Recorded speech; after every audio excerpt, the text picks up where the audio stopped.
Indira park వద్ద నిరసనకు అనుమతి ఇవ్వడం మా విజయం అన్నారు ప్రొఫెసర్ కోదండరాం. మాకు వాకర్స్ అసోసియేషన్ కు మధ్య గొడవ పెట్టాలని పోలీసులు చూస్తున్నారని ఆరోపించారు.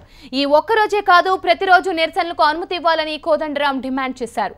ప్రజల మధ్య చిచ్చు పెట్టాలని ప్రభుత్వం చూడడం భావ్యం కాదన్నారు.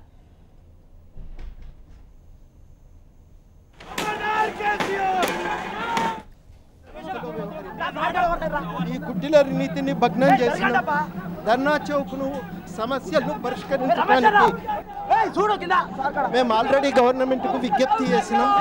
అందరినీ పిలువండి, మాట్లాడండి. దానికి బదులుగా మాకు సంబంధం లేనట్టుగా వ్యవహరించటం, కావాలని కొంతమందిని కొత్త స్థానికంగా ఉండే ఇబ్బందులు లేవని అంటలేము, ఉన్నాయి కొన్ని ఇబ్బందులు.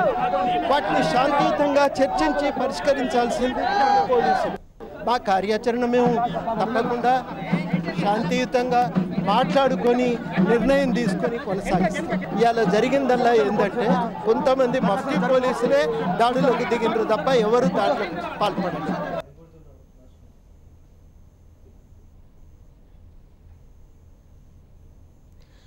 ధర్నా చౌక్ లో పోలీసులు మాయ చేసేందుకు ప్రయత్నించారు. సాధారణ పౌరుల ముసుగులో పోలీసులే ధర్నాకు దిగారు.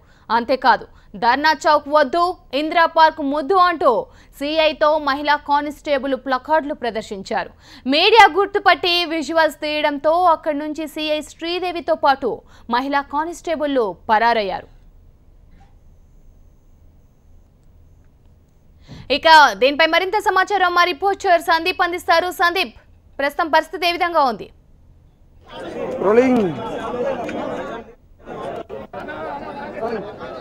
ధర్నా చౌక్ ఉద్రిక్తంగా మారింది. సేవ్ ధర్నా చౌక్ అంటూ పిలుపునివ్వగా ఇటు ధర్నా చౌక్ ఎత్తివేయాలని వాకర్స్ అసోసియేషన్ ధర్నా నిర్వహించింది. మొత్తంగా పోటాపోటీ నినాదాల మధ్య ఇద్దరి తలలు పగిలాయి. అనేక మంది సంఘీభావంగా లోపలికి చొచ్చుకొచ్చారు. ప్రభుత్వం వెంటనే ధర్నా చౌక్ను పునరుద్ధరించాలని డిమాండ్ చేస్తున్నారు. ప్రస్తుతం టీడీపీ నేత ఎల్రమణ గారు మనతో ఉన్నారు. మొత్తంగా తీవ్ర ఉద్రిక్త పరిస్థితి నెలకొంది ఒక్కసారిగా. దీనికి కారణం ఏంటంటారు? మీరు ఏ విధంగా మద్దతు ఇస్తున్నారు? ఏ విధంగా ఉండబోతుంది మీ ప్లాన్? సమస్యలు పరిష్కరింపలేని చేతగాని ముఖ్యమంత్రి, ఒక సోమరిపోతు అయినటువంటి ముఖ్యమంత్రి వల్ల తన నిర్లక్ష్య వైఖరితో రోజు కొత్త సమస్యలు పుట్టుకొస్తూనే ఉన్నాయి. ఈ ప్రభుత్వం పూర్తిగా చేతగాని తనంతో నడుస్తున్నది. ఈ 3 సంవత్సరాల్లో సమస్యలు పరిష్కారం చేయలేనటువంటి ముఖ్యమంత్రి గతంలో మల్లన్న సాగర్ లో భూ నిరసతుల పట్ల అన్ని రాజకీయ పక్షాలు, రైతు సంఘాలు, రైతులు భూ నిరసతులు పెద్ద ఎత్తున ఉద్యమాలు చేస్తే, నిరసనలు తెలియస్తే వాళ్ళకు వ్యతిరేకంగా కూడా రాష్ట్ర వ్యాప్తంగా టీఆర్ఎస్ అనుమాయులను ప్రదర్శించినటువంటి పరిస్థితి. దాన్నే ఈ రోజు పునరుద్ధరించినటువంటి పరిస్థితి. ప్రతిపక్షాలను గొంతు నొక్కాలని చెప్పని పేదవాళ్ళ గొంతుకైనటువంటి ధర్నా చౌక్ను అనుమతి ఇవ్వకపోవడం అనేది ప్రభుత్వ దుర్మార్గానికి పరాకాష్ట అని చెప్పని హైదరాబాద్ నడిబొడ్డులో ఉండేటువంటి పంజాగుట్టలో ప్రభుత్వ 10 ఎకరాల స్థలంలో ఆయన కార్యాలయం నిర్మించుకొని ప్రజలను వేలాది మంది రప్పించుకుంటాడు. తన ఇష్టానుసారంగా పరిపాలన చేసుకుంటున్నాడు.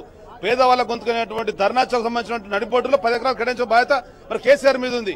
ఆ విధంగా ఆయన చేయకుండా ఊరు బయటకు వెళ్ళాలని చెప్పని ఒక దుర్మార్గమైన ఆలోచన మేము అందరూ కూడా నిరసిస్తున్నాం. కనుకనే ధర్నా చౌక్ను కొనసాగించవలసిందే. పేదవాళ్ల సమస్యల పరిష్కారం కొరకు వేదిక ఉన్నటువంటి ఈ ధర్నా చౌక్ వాళ్ళకు గొంతుకు ఇచ్చినటువంటిది. 2 దశాబ్దాలుగా ఉన్నటువంటి ధర్నా చౌక్ చారిత్రకమైన కథ ఉంది, హిస్టరీ ఉంది. కనుక ఈ ధర్నా చౌక్ కొనసాగించాలనే ప్రధాన డిమాండ్ తో మేము ముందుకెళ్తున్నాం. కేసీఆర్ తప్పక తలవంచక తప్పదు. ఈ ధర్నా చౌక్ లో నిరసన కార్యక్రమం జరగడం తప్పదు. పరిస్థితుల్లో ఇబ్బందులు తలెత్తున్నాయి. స్థానికులు ఇబ్బందులు ఎదుర్కొంటున్నారని ప్రభుత్వం చెబుతూ వస్తోంది. దీన్నేమంటారు? స్థానికులు ఏర్పడ్డప్పుడు ఇన్ని రోజులుగా జరుగుతున్నటువంటి ఉద్యమాన్ని నీరు గార్చాలని ఒక దుర్మార్గమైన చేస్తున్నాడు కేసీఆర్. కానీ ఒకవేళ అటువంటి పరిస్థితి వస్తే ముఖ్యమంత్రి గారిని అందరిని పిలువు, అఖిల పక్షాన్ని పిలిచి మాట్లాడి సమస్య పరిష్కారం కొరకు మార్గం చూడాల్సిన బాధ్యత ఉంది. అలా కాకుండా రెచ్చగొట్టి ప్రతిపక్షాల మీద, ప్రత్యర్థుల మీద రెచ్చగొట్టి దాడులు చేసి నిర్మూలించాలనే ఒక దుర్మార్గమైన ఆలోచన మానుకోవాలని చెప్పి డిమాండ్ ఇస్తున్నాం. ఇది టీడీపీ నేత ఎల్రమణ గారు చెప్తున్నారు. ఖచ్చితంగా అఖిల పక్షాన్ని పిలిచి దీన్ని శాంతియుతంగా పరిష్కరించాలి, లేదంటే మున్ముందు మా ఆందోళన మరింత తీవ్రంగా ఉంటుందని టీడీపీ నేతలు హెచ్చరిస్తున్నటువంటి పరిస్థితి. వీడియో జర్నలిస్ట్ శ్రీశైలంతో సందీప్, ఇందిరా పార్క్ నుంచి.